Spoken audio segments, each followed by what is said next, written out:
Operation blue star के नाम से 1984 में भारतीय फौजियों की तरफ से सिखों की मुकद्दस तरीन इबादत का गोल्डन टेम्पल पर हमला एक तौहीन अमेज फेल था। ऑपरेशन ब्लू स्टार के बाद ही भारत ने बड़े पैमाने पर सिखों के खिलाफ बाज़ाब्ता तौर पर इंसानी हकूक़ की पामालियों का आगाज़ किया।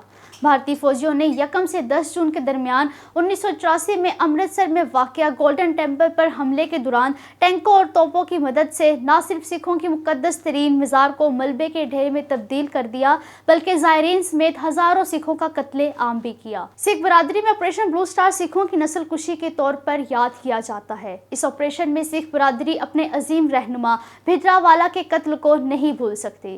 भिंडरावाला एक नहायत दिलेर आदमी थे जिन्होंने सिखों को भारतीय साम्राज्य के खिलाफ बेदार किया था। ऑपरेशन ब्लू स्टार में सिखों के बेरहमाना कत्लेआम के बाद 20,000 से ज़ायद सिख खानदानों को अपनी जान बचाकर भारत से तर्क सुकूनत करना पड़ी। ऑपरेशन ब्लू स्टार सिखों का कत्लेआम और उनके मुकद्दस तरीन मुकाम की बेहुरमती का एक दानिस्ता इक़दाम था, जिसने सिख बरादरी के जहनों में अनमिट नकूश छोड़े हैं। गोल्डन टेम्पल पर हमला नाम नहाद भारतीय जमहूरियत के चेहरे पर एक बदनुमा दाग है। साहनिया गोल्डन टेम्पल के बाद से भारतीय हुकूमत और उसके हिंदुत्व हवारियों ने सिखों के खिलाफ एक मुहिम चला रखी है और आए दिन सिखों का कत्ले आम किया जा रहा है।